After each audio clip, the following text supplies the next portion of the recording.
Hello students, welcome back to our channel সোমস classroom. আজকে আবার আমরা এসে হাজির নতুন একটা চ্যাপ্টার নতুন ভাবে আমরা স্টার্ট করতে চলেছি। তোমাদের সামনে দুটো ইম্পর্টেন্ট টপিক তোমাদের জন্য, একটা তাপের ঘটনাসমূহ এবং নাম্বার 2 রাসায়নিক গণনা। তোমাদের এই চ্যাপ্টার দুটো অনেকেই বলছিলে আগের দিনে করাতে, আমরা সিকোয়েন্স ওয়াইজ করিয়ে যাচ্ছি। আমরা প্রথম দিনকে পরিবেশের জন্য ভাবনা গ্যাসের আচরণ করিয়েছিলাম। আজকের ক্লাসে আমরা রাসায়নিক গণনা এবং তাপের ঘটনাসমূহ করাবো। চলতরিৎ অলরেডি তোমাদের পড়ানো আছে, লাইট তোমাদেরকে পরের ডেটে পড়ানো হবে। চলো সবাই স্টার্ট করছি ক্লাস। কেমন আছো সবাই আগে একটুখানি দেখে নি। তো কালী পুজো কেমন কাটলো সবার বলো দেখি।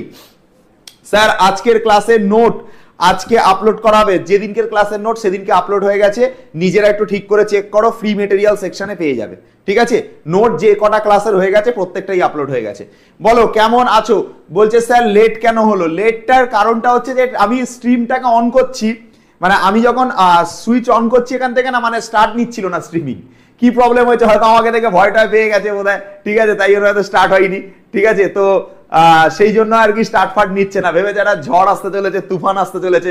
সোমনাথ স্যার বছরে এক আধবার আসে, আর যখন আসে তখন সবাই ফাঁসে, তো ওরকম হয়তো দেখে ভয়টা পেয়ে গেছে, চালু হচ্ছিল না। ঠিক আছে, তো স্টার্ট করছি ক্লাস।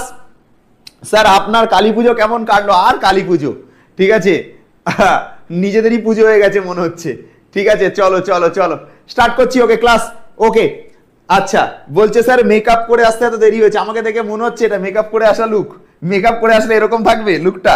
ঠিক আছে চলো স্টার্ট করছি তাহলে। আজকের ক্লাসের আমাদের মেন দুটো টপিক পড়ানো হবে, একটা হচ্ছে তাপের ঘটনা সমূহ, একটা হচ্ছে তাপের ঘটনা সমূহ। এইটা একটা ক্লাসে পড়াবো, এবং তার সঙ্গে আর একটা জিনিস তোমাদেরকে পড়াবো, সেটা হচ্ছে রাসায়নিক গণনা।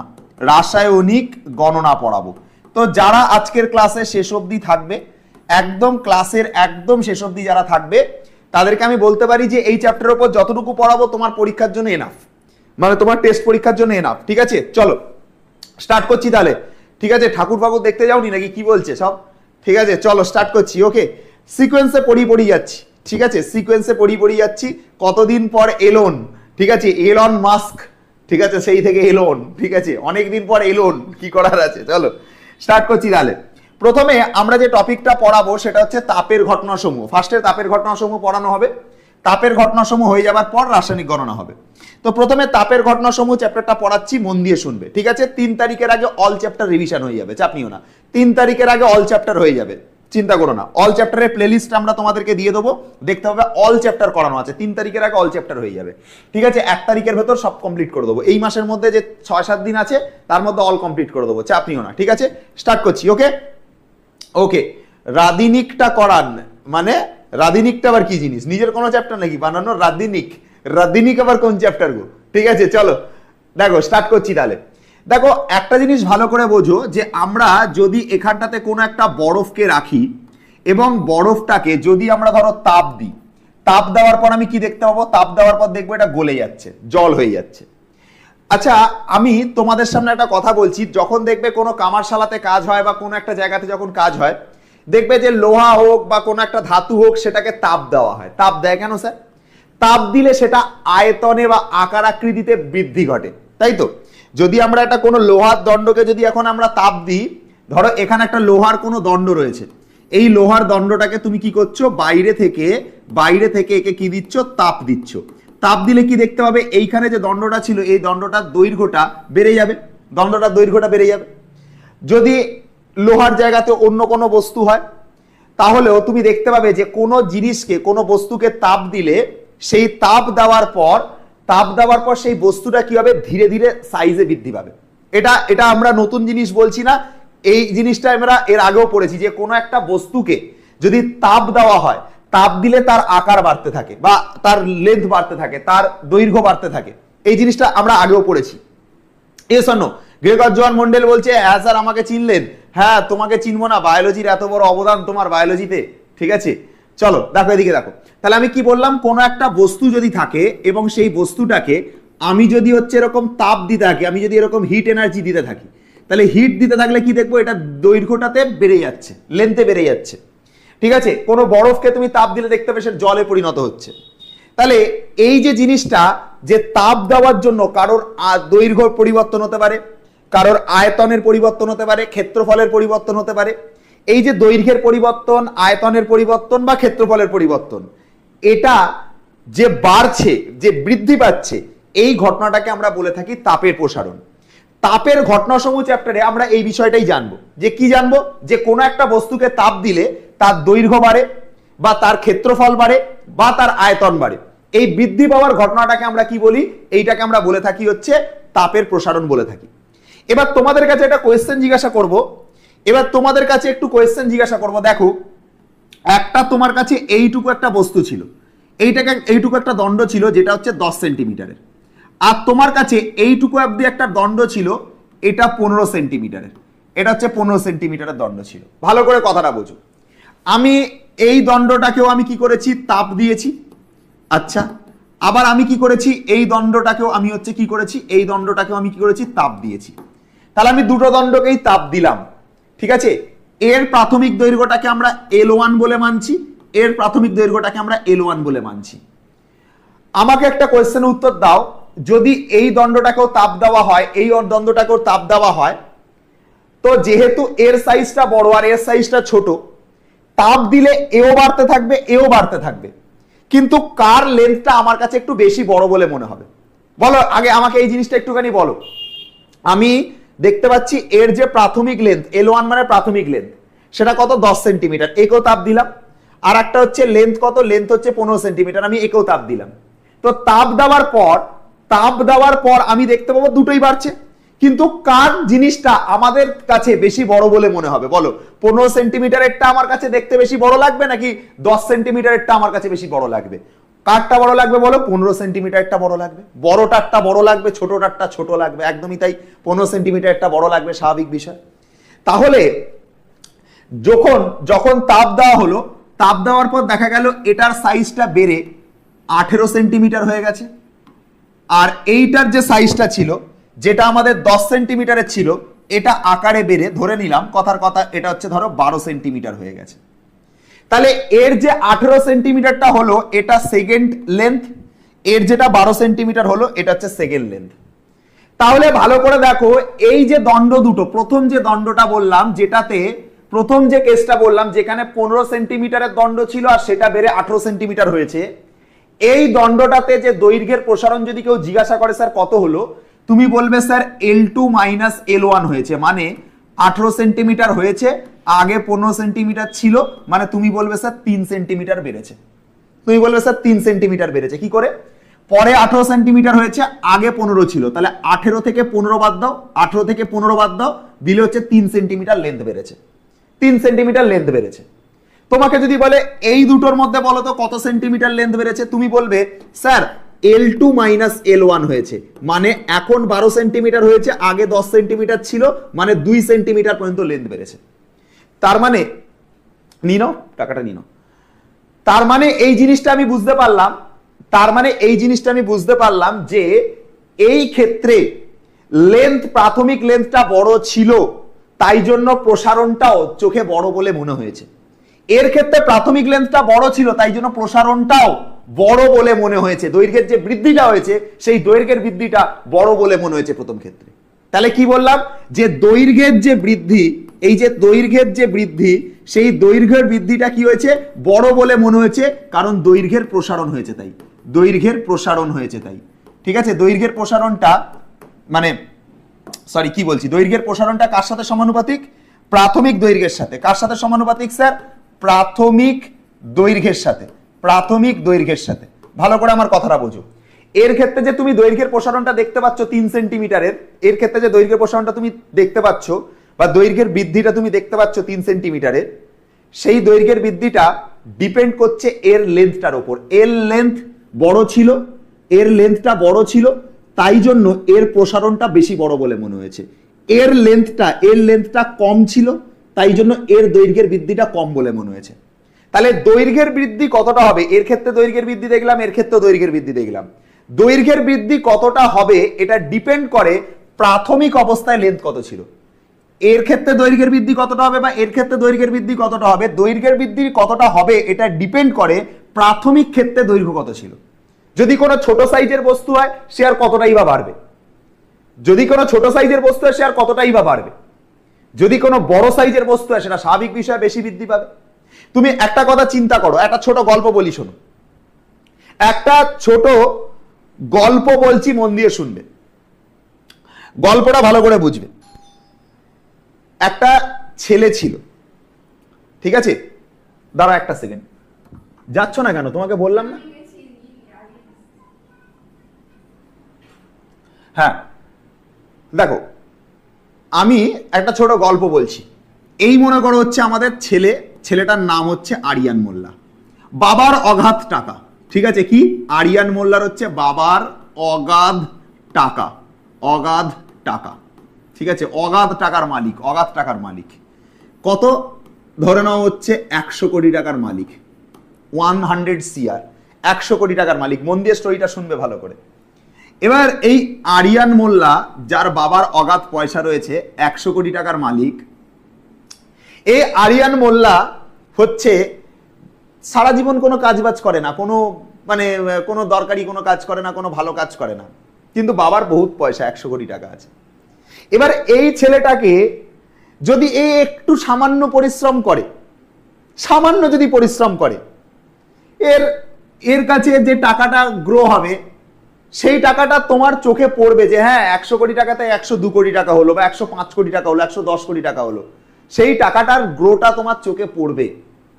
আর কেউ যদি খুব গরিব মানুষ হয়, ধরো এখানে আর একটা কেউ একটা ছেলে রয়েছে যার নাম হচ্ছে হুদল বলে কোন একটা ছেলে রয়েছে, তার কাছে হয়তো 100 টাকা রয়েছে, মাত্র 100 টাকা। কোথায় এর কাছে 100 টাকা রয়েছে? কারোর কাছে কোথায় 100 কোটি টাকা রয়েছে। ভাই এর কাছে 100 টাকা রয়েছে, যদি খুব পরিশ্রম করে 100 টাকা থেকে সে ম্যাক্সিমাম 1 লাখ টাকা বানাতে পারবে, ম্যাক্সিমাম 1 লাখ টাকা থেকে সে ম্যাক্সিমাম 1 কোটি টাকা বানাতে পারবে। এই 100 টাকা থেকে সে ম্যাক্সিমাম 1 লাখ টাকা, 1 লাখ টাকা থেকে ম্যাক্সিমাম 1 কোটি টাকা বানাতে পারবে। 100 টাকা থেকে 1 কোটি টাকা অবধি যেতে তার দম বেরিয়ে যাবে। কিন্তু যে অলরেডি টাকার বিছানায় শুয়ে আছে, এই যে আরিয়ান মোল্লা, যার বাবার অগাধ পয়সা, সে অলরেডি টাকার বিছানায় শুয়ে আছে, এর টাকা এর কাছে কিছুই বলে মনে হবে না। ঠিক সেরকম ভাবে যদি আমরা, যার লেন্থটা বড়, কার লেন্থ বড়, এখানে L1 রয়েছে, এখানে L1 রয়েছে, এটা হচ্ছে 15 সেন্টিমিটারের বডি, এটা 10 সেন্টিমিটারের বডি। যে 15 সেন্টিমিটারের বস্তু রয়েছে তাকে টেম্পারেচার দিলে, তার লেন্থটা বাড়লে, সেই লেন্থটা যতটা রেটে বাড়বে, একটা 10 সেন্টিমিটার ছোট সাইজের বস্তু সে আর কতটাই বা বাড়তে পারবে। তার এই 10 থেকে 15 হতেই তার দম বেরিয়ে যাবে, 18 হওয়া তো দূরের কথা। তার 10 থেকে 15 হতেই দম বেরিয়ে যাবে, 18 হওয়া তো দূরের কথা। তার মানে কোনো একটা বডির যে দৈর্ঘ্যের বৃদ্ধি কতটা হবে সেটা ডিপেন্ড করে সে প্রাথমিক অবস্থায় কিরম ছিল। কেউ যদি প্রাথমিক অবস্থায় সে গরিব থাকে, তার বড়লোক হতে অনেক খাটনি আছে। কেউ যদি প্রথমেই বড়লোক থেকে থাকে, তার বড়লোক থেকে বড়লোক হতে বেশি খাটনি নেই, বড়লোক থেকে বড়লোক হতে বেশি খাটনি নেই। কিন্তু সে যদি প্রাথমিক অবস্থাতেই গরিব থাকে, সেই গরিব থেকে বড়লোক হতে অনেক খাটনি আছে। তাই জন্যই বললাম দৈর্ঘ্যের বৃদ্ধিটা ডিপেন্ড করে প্রাথমিক কতটা দৈর্ঘ্য ছিল তার উপর। দেখে বলো এইটুকু অব্দি বুঝতে পেরেছো কিনা বলো। স্যার আপনার বউ এসেছিল, কোথায় বউ এসেছে? ওয়্যার ইজ বউ? ঠিক আছে, কোথাও দেখা গেছে আমার বউকে? দেখা যায়নি তো। ঠিক আছে, দেখো ভালো করে একটা জিনিস বোঝো। আমি কি বললাম? কেউ যদি প্রথমেই গরিব থাকে, তাকে সেই গরিব থেকে 100 কোটি টাকার মালিক হতে অনেক খাটতে হবে। কিন্তু সে যদি প্রথমেই বড় লোক থেকে থাকে, তার থেকে 100 কোটি টাকার মালিক হতে বেশি লাগবে না। তাহলে প্রথম যে ব্যাপার কোনো একটা দণ্ডের দৈর্ঘ্য বৃদ্ধি ডিপেন্ড করে তার প্রাথমিক দৈর্ঘ্যের সাথে সমানুপাতিক। বলো এই জিনিসটা বুঝতে পেরেছো কিনা বলো, এইটুকু অব্দি বুঝতে পেরেছো কিনা বলো। কোন দণ্ডের দৈর্ঘ্য বৃদ্ধি ডিপেন্ড করে প্রাথমিক দৈর্ঘ্যের উপর, প্রাথমিক দৈর্ঘ্যের উপর ডিপেন্ড করে। বলো এই জিনিসটা বুঝতে পেরেছো? বলো এই অবধি ক্লিয়ার? বলো এই অবধি ক্লিয়ার আছে? এই অবধি ক্লিয়ার আছে? একবার চ্যাটে বলো এই অবধি ক্লিয়ার আছে? ক্লিয়ার আছে? ওকে ওকে ওকে ওকে, ভেরি গুড, থ্যাংক ইউ, সবাই বলে দিয়েছে ক্লিয়ার আছে। স্যার অ্যাপের ভিডিও জিএফ এর এক্সাম্পলটা দিন। ওকে দিয়ে দেবো, চাপ নিতে হবে না, সব দিয়ে দেবো। ঠিক আছে, এবার দেখো তাহলে দৈর্ঘ্য বৃদ্ধি কতটা হয়েছে। দৈর্ঘ্যের বৃদ্ধিটাকে লেখা হয় L2 মাইনাস L1 করে, সমানুপাতিকের জায়গায় সমানুপাতিক থাকলো। প্রাথমিক দৈর্ঘ্যটাকে ফার্স্ট লেন্থ, তাই L1 দিয়ে লেখা হয়। This is our example number 1, this is our সূত্র নাম্বার 1। এই যে সূত্রটা, এটা হচ্ছে আমাদের 1 নাম্বার সূত্র। এবার আমাকে একটা কথা বলো, দৈর্ঘ্যের বৃদ্ধিটাকে L2 মাইনাস L1 লিখলাম, এটা অন্তিম দৈর্ঘ্য, এটা প্রাথমিক দৈর্ঘ্য। সমানুপাতিকের জায়গায় সমানুপাতিক লিখলাম, প্রাথমিক দৈর্ঘ্যের জায়গায় L1 লিখলাম। এবার তোমাকে একটা কোয়েশ্চেন জিজ্ঞাসা করছি, আমাকে কোয়েশ্চেনটার অ্যান্সার করো। বলো বলো একটা জিনিস বলবে। হ্যাঁ, এইখানটাতে একটা দণ্ড ছিল, তাকে 50 ডিগ্রি সেলসিয়াস থেকে আমি 55 ডিগ্রি সেলসিয়াস করলাম, মানে কতটা টেম্পারেচার বাড়ালাম? টেম্পারেচারের বৃদ্ধি করলাম 5 ডিগ্রি সেলসিয়াস। আমি যদি এই দণ্ডটাকেই 50 ডিগ্রি সেলসিয়াস থেকে 70 ডিগ্রি সেলসিয়াস করতাম, মানে আমি যদি টেম্পারেচার 20 ডিগ্রি সেলসিয়াস বাড়াতাম, তো আমাকে এই কোশ্চেনটার উত্তর দাও, কোন ক্ষেত্রে দণ্ডটার দৈর্ঘ্য বেশি হতো? 5 ডিগ্রি সেলসিয়াস বাড়ালে বেশি দৈর্ঘ্য বাড়তো, নাকি 20 ডিগ্রি সেলসিয়াস বাড়ালে বেশি দৈর্ঘ্য বৃদ্ধি পেত? বলো দেখি। স্যার আমি আপনার বউকে দেখেছি, ফর্সা আপনার বউ, বাহ খুব ভালো কথা, দেখে থাকলে আচ্ছা কোনো অসুবিধা নেই। বলে দাও, সপ্তপর্ণ ভাই চিনতে পারছিস? শেষের কবিতা বলছে অগ্নজিৎ। আচ্ছা বলো কোন ক্ষেত্রে 50 থেকে 70 ডিগ্রি করেছি টেম্পারেচার, মানে 20 ডিগ্রি টেম্পারেচার বাড়িয়েছি আর 5 ডিগ্রি টেম্পারেচার বাড়িয়েছি, তো কোন ক্ষেত্রে তোমার হচ্ছে দণ্ডটার দৈর্ঘ্য বেশি হবে? কোন ক্ষেত্রে দণ্ডটার দৈর্ঘ্য বেশি হবে? যে ক্ষেত্রে 20 ডিগ্রি হবে। যত বেশি তাপ দেব তত বেশি লেন্থ বাড়বে, যত বেশি টেম্পারেচার বাড়াবো তত বেশি লেন্থ বাড়বে। তাহলে উষ্ণতার বৃদ্ধির সাথে, ইয়েস সবাই কারেক্ট অ্যান্সার দিয়েছো, তার মানে দৈর্ঘ্যের যে বৃদ্ধিটা সেই দৈর্ঘ্যের বৃদ্ধিটা ডিপেন্ড করে উষ্ণতা বৃদ্ধির সাথে, এটার সাথেও তাহলে সমানুপাতিক। তোমাদের কথা অনুযায়ী তাহলে এটার সাথেও সমানুপাতিক। তাহলে দৈর্ঘ্যের বৃদ্ধিটা ডিপেন্ড করে উষ্ণতা বৃদ্ধির সাথে। এবার দৈর্ঘ্যের বৃদ্ধিকে তো লেখা হয় L2 মাইনাস L1, আর উষ্ণতার যে বৃদ্ধি সেটাকে লেখা হয় T2 মাইনাস হচ্ছে T1, এইটা অবধি লেখা হয়। এইটা হচ্ছে আমাদের সেকেন্ড ইকুয়েশন, বা সেকেন্ড ইকুয়েশন হচ্ছে এইটুকু পার্ট, এইটুকু হচ্ছে পার্ট। তাহলে আমাদের বাম পাশে রয়েছে দেখো L2 মাইনাস L1, দুটোরই বাম পাশে L2 মাইনাস L1 রয়েছে। তো আমরা একবারে L2 মাইনাস L1 লিখলাম, এটা আমাদের বাম পাশ। মাঝখানে কি রয়েছে দেখো, সমানুপাতিক রয়েছে, দুটো জায়গাতেই সমানুপাতিক রয়েছে। তাহলে একটা সমানুপাতিক লিখলাম, প্রথমটার ক্ষেত্রে L1 রয়েছে, পরেরটার ক্ষেত্রে T2 মাইনাস T1 রয়েছে। প্রথমটার ক্ষেত্রে L1 রয়েছে, T2 মাইনাস T1 রয়েছে। তো প্রথমটার ক্ষেত্রে L1 রয়েছে, পরেরটার ক্ষেত্রে রয়েছে T2 মাইনাস হচ্ছে T1 রয়েছে, T2 মাইনাস T1। সমানুপাতিক চিহ্ন যদি তুলে দাও তাহলে এখানে চলে আসবে L2 মাইনাস L1, সমানুপাতিক উঠে গেলে এখানে ইকুয়ালস টু আসবে, এবং একটা ধ্রুবক হিসাবে আলফা আসবে, এখানে L1 আসবে, এখানে আসবে T2 মাইনাস আসবে হচ্ছে T1। এই পুরো গ্রুপটা এটা তলায় নামিয়ে দেবো, তাহলে হয়ে যাবে L2 minus L1 whole divided by পুরো গ্রুপটার তলায় নামবে L1 by T2 minus T1, এটা ইজ ইকাল টু আলফা। মানে এই যে সমানুপাতিকটা তুলে দেওয়ার পর এই যে একটা ধ্রুবক এসছে আলফা, এই আলফাটার একটা স্পেশাল নাম আছে। এটাকে কি বলে? এটাকে দেখো, এটা দৈর্ঘ্যের মধ্যে পড়ছি, তাই এটা হবে দৈর্ঘ্য প্রসারণ গুণাঙ্ক। এটাকে কি নামে ডাকা হয় স্যার?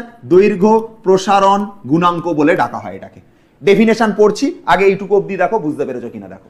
দৈর্ঘ্য প্রসারণ গুণাঙ্ক বলা হয়, বাম দিকটাতে L2 মাইনাস L1 ছিল, মাঝখানে সমানুপাতিক ছিল, প্রথম ক্ষেত্রে L1 ছিল, সেকেন্ড ক্ষেত্রে T2 মাইনাস T1 ছিল, সমানুপাতিক তুললাম, ইকুয়াল টু এলো, একটা কনস্ট্যান্ট আলফা এলো, এই রাশিটাকে তলায় নিলাম, তাহলে এটা ইকুয়ালস টু আলফা এসছে। এটা দৈর্ঘ্য প্রসারণ গুণাঙ্ক। দেখো বলো বুঝতে পেরেছো কিনা দেখো। স্যার আপনি যখন পড়ান তখন সব মনে থাকে, কিন্তু পরে ভুলে যাই, কি করবে? কোনো মেয়ের প্রেমে পড়েছো? ঠিক আছে, কোনো মেয়ের প্রেমে পড়েছো কি আগে বলো? পড়নি? ঠিক আছে, আমার মনে হয় কোনো মেয়ের প্রেমে পড়েছো, ঠিক আছে, তাই জীবনে সবকিছু ভুলে যাচ্ছে। ঠিক আছে, কি বলছে? রনে বনে জঙ্গলে যেখানেই বিপদে পড়িবে উন্মেষা, সেটা আবার কি?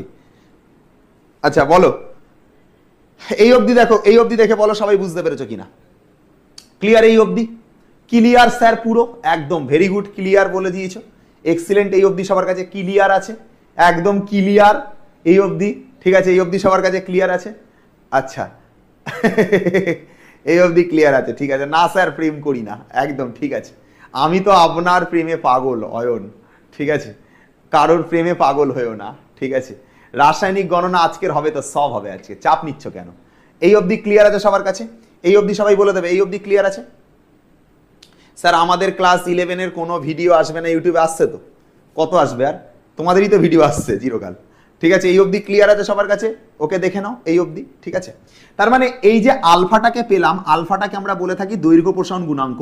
তো দৈর্ঘ্য প্রসারণ গুণাঙ্কটা বেসিক্যালি দৈর্ঘ্য বৃদ্ধি, নিচে উষ্ণতা বৃদ্ধি আর প্রাথমিক দৈর্ঘ্যের সাথে সমানুপাতিক। তাহলে লিখে দিচ্ছি, দেখো দৈর্ঘ্য প্রসারণ গুণাঙ্কটা বেসিক্যালি দৈর্ঘ্য বৃদ্ধি আর নিচে কি থাকবে, L1 মানে হচ্ছে প্রাথমিক দৈর্ঘ্য। L1 মানে কি স্যার? L1 মানে প্রাথমিক দৈর্ঘ্য। আর এখানে যেটা স্যার T2 মাইনাস T1, এখানে যেটা T2 মাইনাস T1, এটা স্যার উষ্ণতা বৃদ্ধির সাথে সমানুপাতিক। উষ্ণতা বৃদ্ধি এটার সাথে দেখো সমান হচ্ছে আলফাটা। তাহলে আমাদের যেটা আলফা বা দৈর্ঘ্য প্রসারণ গুণাঙ্ক, সেটা বেসিক্যালি দৈর্ঘ্য বৃদ্ধি, উষ্ণতা বৃদ্ধি আর L1 মানে প্রাথমিক দৈর্ঘ্য, এই গ্রুপটার সাথে আলফাটা হচ্ছে সমন্বয় থাকবে, এইটা হচ্ছে সমানো থাকবে। ঠিক আছে স্যার, কি করব এখন, ম্যাথগুলো করতে পারছি না অ্যাপ থেকে। ঠিক হয়ে যাবে ঠিক আছে, বলা আছে টেকনিক্যাল টিম ওরা ঠিক করে দেবে। ঠিক আছে, এই অবধি হচ্ছে আমরা হচ্ছে জিনিসটা বুঝতে পারলাম। এবার দেখো আমাদের ডেফিনেশন কিভাবে বানানো হয়, দেখো শোনো মন দিয়ে, ডেফিনেশন কিভাবে বানানো হয় দেখো। আমরা ডেফিনেশন বানানোর জন্য একটা কাজ করি, ডেফিনেশনটাকে বানানোর জন্য T2 মাইনাস T1 অর্থাৎ উষ্ণতার বৃদ্ধিটাকে 1 ডিগ্রি ধরে নিই। কি বললাম? T2 মাইনাস T1 এটাকে 1 ডিগ্রি ধরে নেওয়া হয়। যেটা L1 রয়েছে অর্থাৎ প্রাথমিক দৈর্ঘ্য রয়েছে সেটাকে একক ধরে নেওয়া হয়, একক প্রাথমিক দৈর্ঘ্য বিশিষ্ট। কি করা হয়? L1টাকে ধরে নেওয়া হয় হচ্ছে 1। এবার এই মান দুটো যদি এর মধ্যে বসাও, এর মধ্যে 1 বসাও, এর মধ্যে 1 বসাও, এর মধ্যে 1 বসালে, এর মধ্যে 1 বসালে, দুটো 1 কে গুণ করলে 1 হয়ে যাবে। থাকবে L2 মাইনাস L1, থাকবে কি? থাকবে হচ্ছে L2 মাইনাস L1, এটা ইজিক্যাল টু থেকে যাবে আলফা। L2 মাইনাস L1 থেকে যাবে, এটা ইকুয়ালস টু আলফা থেকে যাবে। এবার ডেফিনেশনটা তুমি কি করে দেবে? আমি দেখো ডেফিনেশন কিভাবে বানাচ্ছি, দেখো T2 মাইনাস T1টাকে 1 ধরে নিলাম ডেফিনেশনের সুবিধার জন্য, মানে উষ্ণতার বৃদ্ধিটাকে আমি একক ধরে নিলাম। আর L1 অর্থাৎ যেটা আমাদের প্রাথমিক দৈর্ঘ্য রয়েছে সেই প্রাথমিক দৈর্ঘ্যটাকে একক ধরে নিলাম। তাহলে উষ্ণতার বৃদ্ধিকে একক ধরা হয়েছে, প্রাথমিক দৈর্ঘ্যটাকে একক ধরা হয়েছে। এইখানে 1 বসাও, এইখানে 1 বসাও, দুটো 1 হলে হরটা এক হয়ে যাচ্ছে, থাকছে কেবল L2 মাইনাস L1। এবার এটা দেখে দেখে তাহলে আমরা কি পাচ্ছি? Alpha equal to L2 minus L1 পাচ্ছি। জাস্ট এইটা দেখে দেখে ডেফিনেশন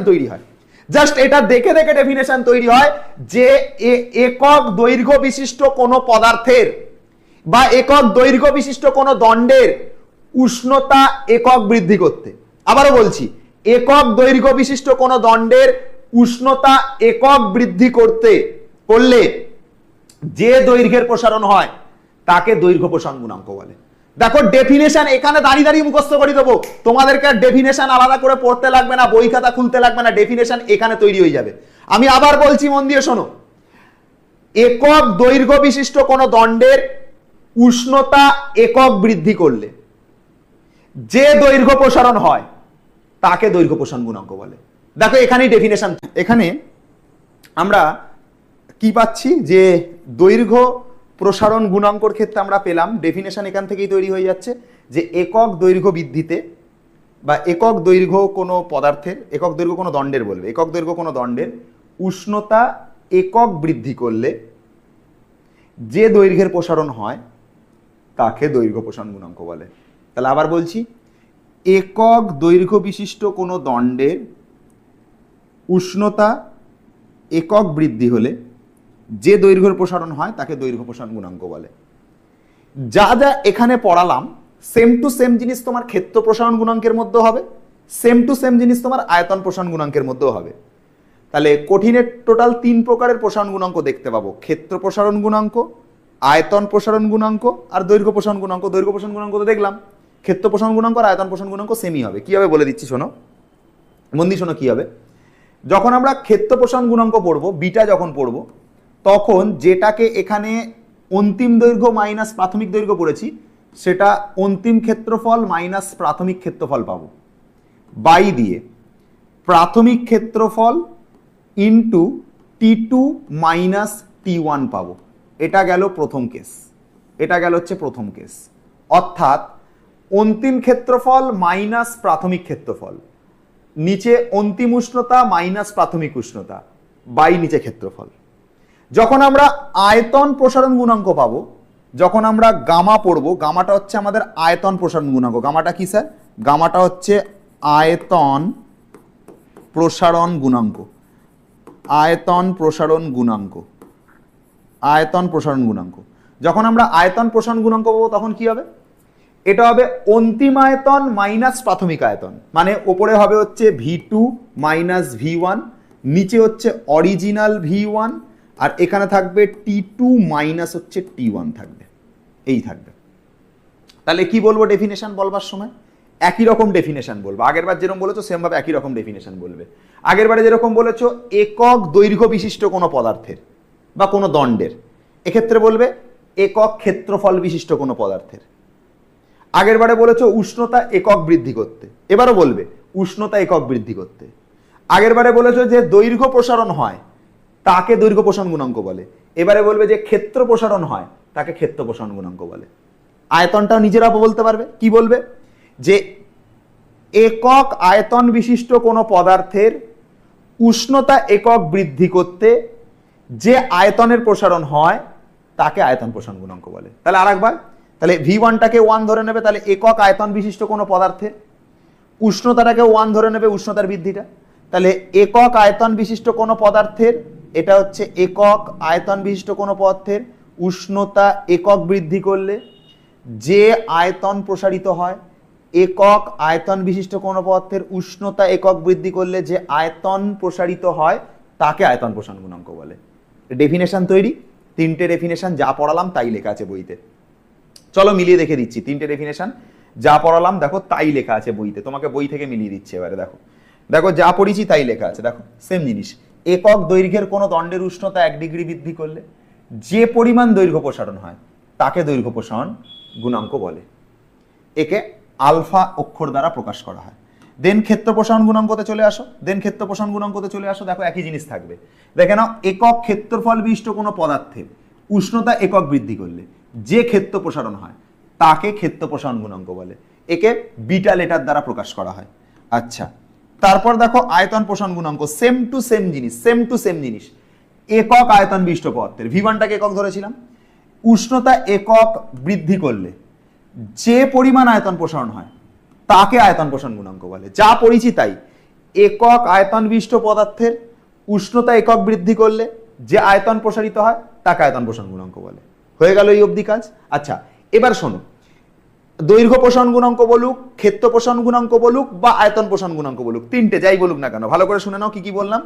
আমাদেরকে দৈর্ঘ্য প্রসারণ গুণাঙ্ক বলুক বা ক্ষেত্র প্রসারণ গুণাঙ্ক বলুক বা আয়তন প্রসারণ গুণাঙ্ক বলুক, তিনটে যাই বলুক না কেন, তিনটেরই এসআই ইউনিট বললে সেটা degree Celsius to the power -1, degree Celsius to the power -1, degree Celsius to the power -1, বা এটাকে তোমরা kelvin to the power -1, kelvin to the power -1, kelvin to the power -1 বলা হবে। ঠিক আছে, এটা সিজিএস একক আর এটা এসআই একক। আবারও বলে দিচ্ছি, দিস ইজ আওয়ার সিজিএস একক and this is our SI একক। ঠিক আছে, কি বললাম? যদি সিজিএস একক জিজ্ঞাসা করে, দৈর্ঘ্য প্রসারণ গুণাঙ্কে সিজিএস একক কত? Degree C to the power -1। ক্ষেত্র প্রসারণ গুণাঙ্কে সিজিএস একক degree C to the power -1। আয়তন প্রসারণ গুণাঙ্কের বললেও degree C to the power -1। SI একক বললে kelvin to the power -1, kelvin to the power -1, kelvin to the power -1। এই হচ্ছে একক। মাত্রা বললে এদের প্রত্যেকের মাত্রা টেম্পারেচারের মাথায় -1 হবে। ঠিক আছে, এবার প্রশ্ন হতে পারে যে স্যার কেন এরকম কেন হচ্ছে, প্রশ্ন তোমার মনে জাগতেই পারে স্যার এরকম কেন হচ্ছে। দেখো এর রিজনটা বোঝো ভালো করে, এর রিজনটা বোঝো ভালো করে, রিজনটা খুব ভালো করে বোঝো। যেটা ক্ষেত্রফল আছে, আচ্ছা এই জায়গাটা বোঝো, দৈর্ঘ্য বৃদ্ধি, দৈর্ঘ্যর বৃদ্ধিটাকে আমরা কিসে মাপি? এসআই একক মিটারে মাপি। ঠিক আছে, আমরা ধরো এখান থেকে ইউনিট বার করার চেষ্টা করলাম, আলফার ইউনিট কি হবে দেখো।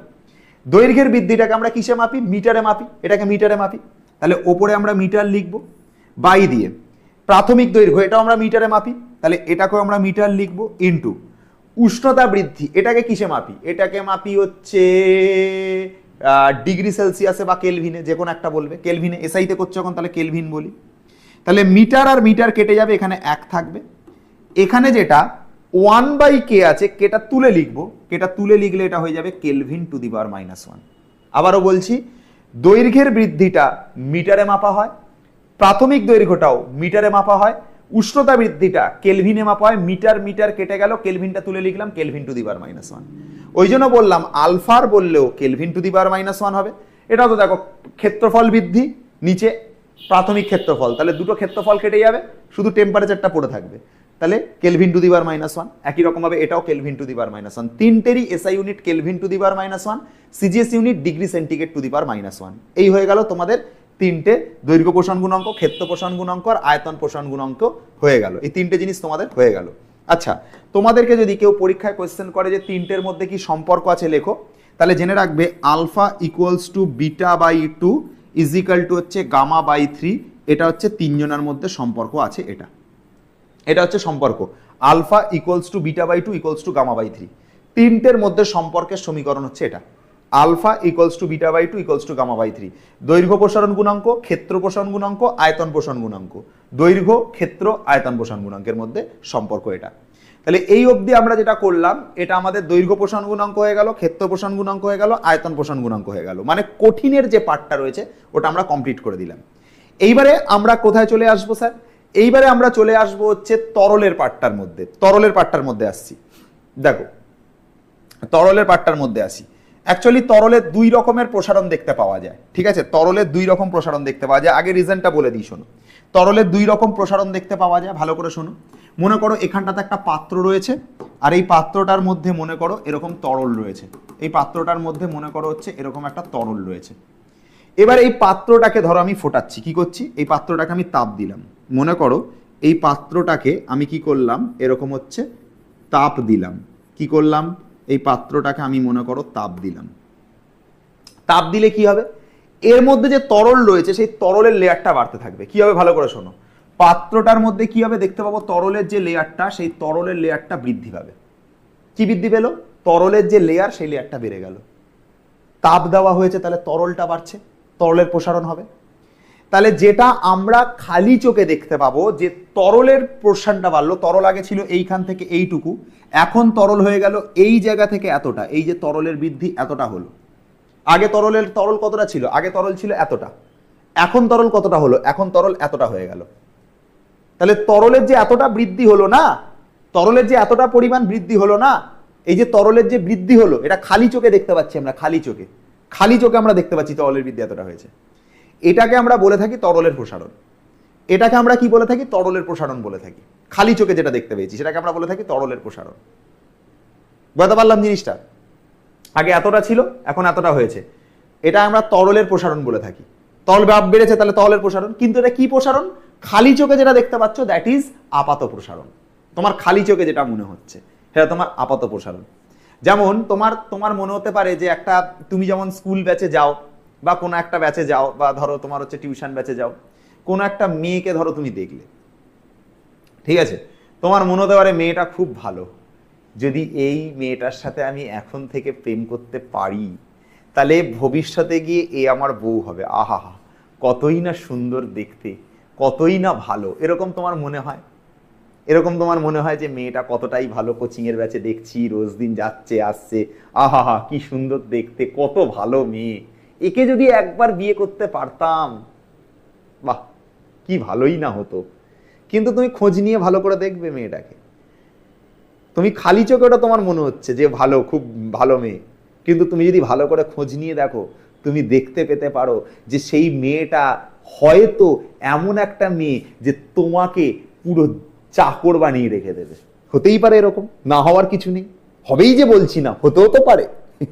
হবেই যে বলছি না, হতেও তো পারে যে দেখা গেল এই মেয়েটাকে তুমি বিয়ে করে ঘরে নিয়ে আসলে, পরবর্তীকালে ধরো চাকরি বাকরি পেলে বা তোমার এত হেভি কিছু করে নিয়েছো লাইফে, তো তুমি মেয়েটাকে ঘরে বিয়ে করে এনেছো, দেখা গেল মেয়েটা তোমাকে খাটিয়ে মেরে দিচ্ছে।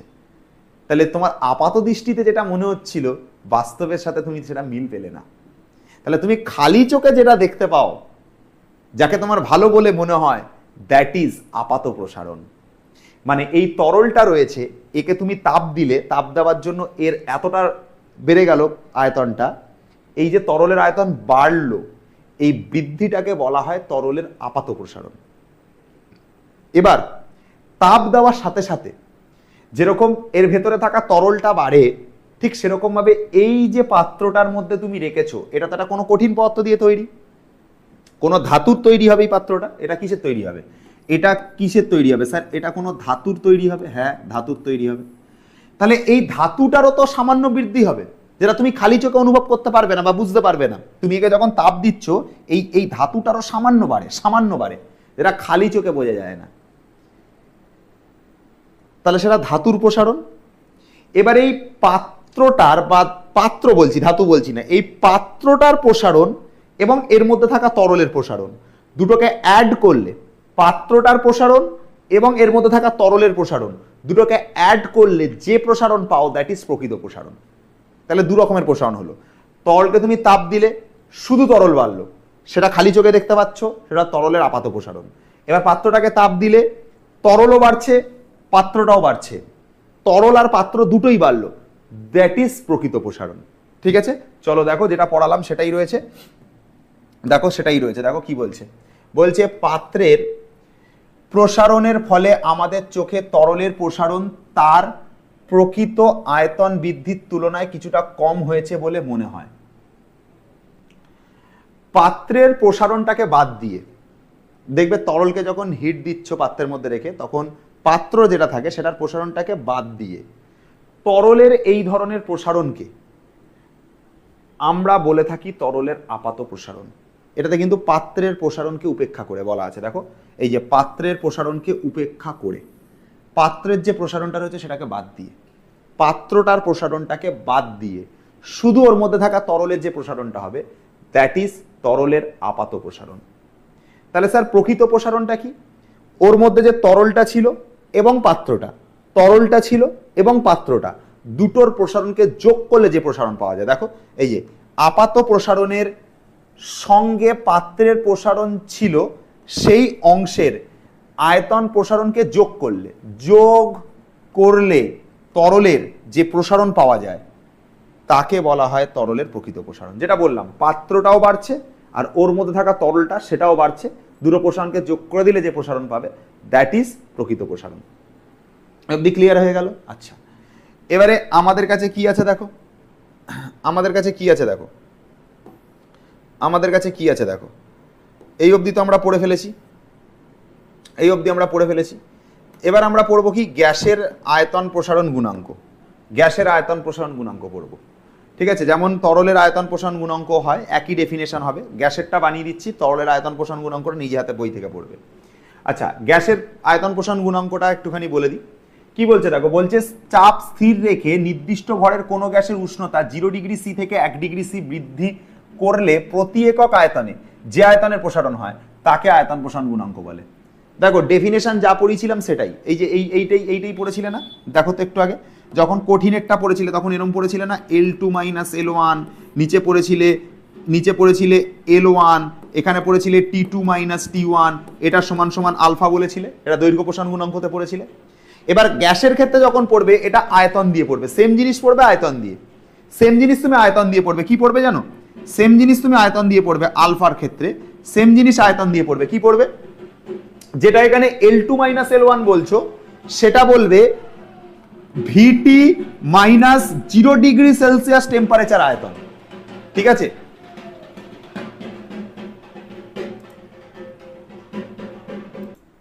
তো দেখো এবারে আমরা যেটা পড়ছিলাম সেই জায়গাটাতে আমরা আসি। ঠিক আছে, কি বলছে একটুখানি ভালো করে দেখো এবং বোঝবার চেষ্টা করো। দেখো এইখানে কি বলা হয়েছে, বলছে যে চাপ স্থির রেখে নির্দিষ্ট ভরের কোনো গ্যাসের উষ্ণতা 0 ডিগ্রি সি থেকে 1 ডিগ্রি সি বৃদ্ধি করলে গ্যাসের প্রতি একক আয়তনে যে আয়তন বৃদ্ধি পায় তাকে বলা হয় আয়তন প্রসারণ গুণাঙ্ক। মানে আগের বারে যেটা তোমরা দৈর্ঘ্য প্রসারণ গুণাঙ্কের জন্য L2 - L1 পড়ছিলে, এবারে সেটা পড়বে VT - V0। V0 মানে হচ্ছে প্রাথমিক যে উষ্ণতাটা সেটা 0 ডিগ্রি সেন্টিগ্রেড টেম্পারেচারে কোনো গ্যাসের আয়তন চেক করব। VT মানে T ডিগ্রি সেন্টিগ্রেড টেম্পারেচারে কোনো গ্যাসের আয়তন চেক করব, আর সেটাকে আমরা ডিভাইড করব V0 ইন্টু T2 - T1 দ্বারা। এবার ডেফিনেশন কিভাবে বলবে? ডেফিনেশন বলবে যে চাপ স্থির রেখে নির্দিষ্ট ভরের কোনো গ্যাসের আয়তন 0 ডিগ্রি সেলসিয়াস থেকে 1 ডিগ্রি সেলসিয়াস করলে কোনো গ্যাসের একক আয়তনে যত আয়তন প্রসারিত হবে তাকে আয়তন প্রসারণ গুণাঙ্ক বলে। তাহলে আর একবার ব্যাপারগুলো তোমাদের সামনে বলে দিই। তাহলে টেম্পারেচার T2 - T1টা কত হবে? T2 - T1টা হবে 1 ডিগ্রি। T2 - T1টা কত ডিগ্রি হবে? 1 ডিগ্রি, মানে উষ্ণতার বৃদ্ধিটা হলো 1 ডিগ্রি। আচ্ছা, প্রাথমিক যে আয়তনটা সেটা হবে কত? V0টা কত হবে? V0টা হচ্ছে 0 ডিগ্রি সি তে আয়তন, 0 ডিগ্রি সেলসিয়াস টেম্পারেচারে আয়তন এটা। 0 ডিগ্রি সেলসিয়াস টেম্পারেচারে আয়তন কত? V0। T2 minus T1, sorry T2 minus T লিখে দিয়েছি, T2 মাইনাস কত? T2 minus T1, T2 minus T1 কত? 1 ডিগ্রি। তাহলে উষ্ণতার বৃদ্ধি যদি 1 ডিগ্রি হয়, 0 ডিগ্রি সেন্টিগ্রেডে আয়তন যদি V0 হয়, তাহলে এই জন্য যে ওপরে যে আয়তনটা প্রসারিত হয়েছে এটাকে আয়তন প্রসারণ গুণাঙ্ক বলে গ্যাসের ক্ষেত্রে। এটা খুব ইম্পর্টেন্ট জিনিস পরীক্ষার জন্য। দেখো তাই লেখা আছে, চাপ স্থির রেখে নির্দিষ্ট ভরের কোনো গ্যাসের উষ্ণতা কত ডিগ্রি বাড়ানো হয়েছে? 1 ডিগ্রি বাড়ানো হয়েছে। 0 থেকে 1 করা হয়েছে, মানে 1 ডিগ্রি বাড়ানো হয়েছে। করলে গ্যাসের প্রতি একক আয়তনে, এই যে V0টা, এটা 0 ডিগ্রি সিতে গ্যাসের আয়তন, এটাকে একক আয়তন ধরে নিলাম। এটাকে কত ধরে নেবে? এটা হচ্ছে একক আয়তন ধরে নেবে। তাহলে উষ্ণতা বৃদ্ধি একক হবে, আয়তনও একক হবে। উষ্ণতা বৃদ্ধি একক হবে, আয়তন একক হবে। হলে যে আয়তনের প্রসারণ হবে তাকে আমরা গ্যাসের আয়তন প্রসারণ গুণাঙ্ক বলি। যে আয়তনের প্রসারণ হবে তাকে আমরা আয়তন প্রসারণ গুণাঙ্ক বলি। এটাকে আমরা আলফা বলবো না, এটাকে আমরা গামা বলবো। ঠিক আছে? তাহলে উষ্ণতার বৃদ্ধি 1 ডিগ্রি হলে, 0 ডিগ্রি সেন্টিগ্রেডে আয়তন V0 হলে যে আয়তন প্রসারণ হবে তাকে আয়তন প্রসারণ গুণাঙ্ক বলে। এই হচ্ছে ব্যাপার।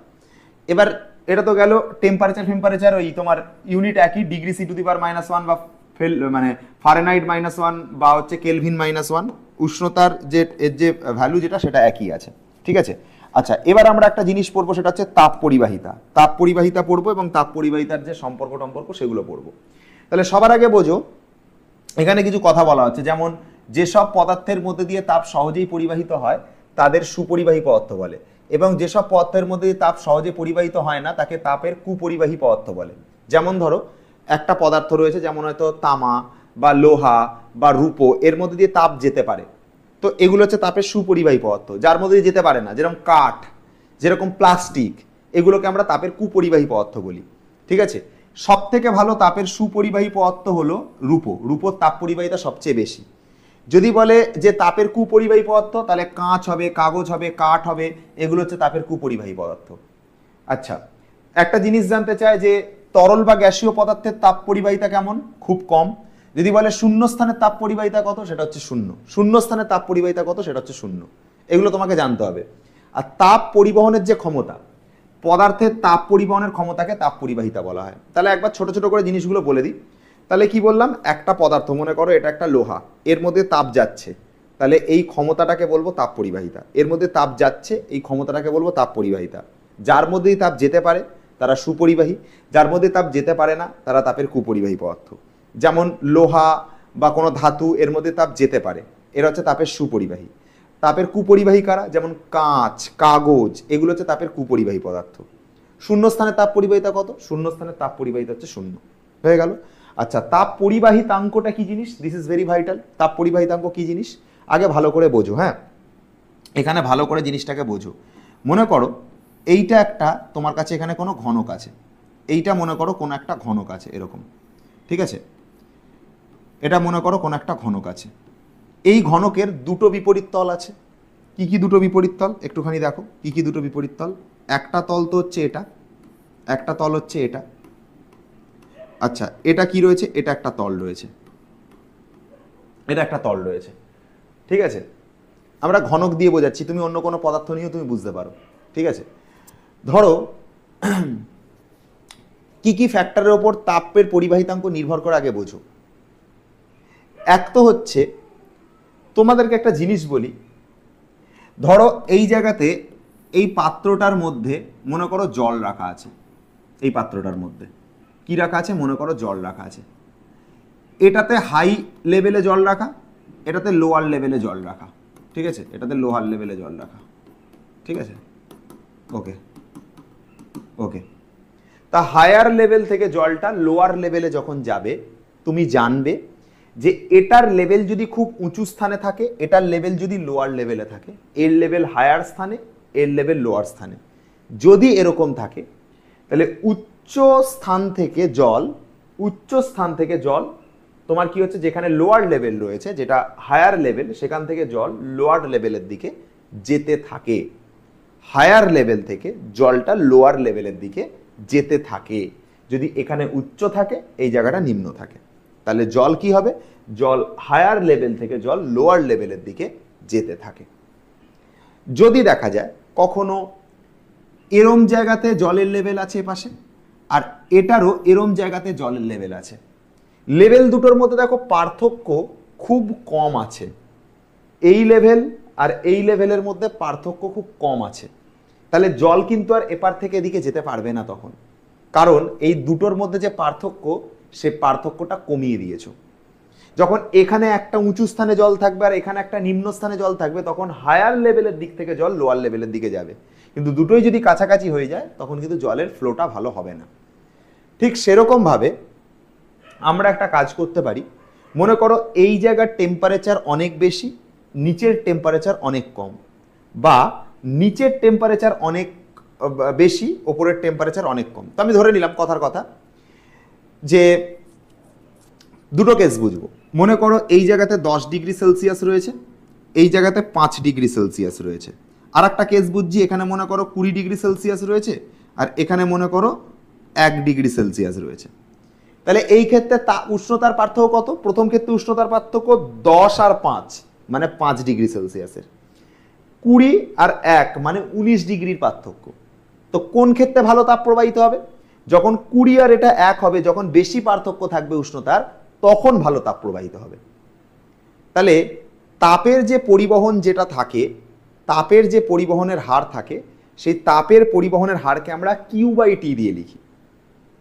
কি দিয়ে লিখি স্যার? কিউ/টি দিয়ে। ভালো করে বোঝো, তাপের পরিবহনের হার কিউ/টি দিয়ে লেখা হয়, তাপের পরিবহনের হারটাকে কিউ/টি দিয়ে লেখা হয়।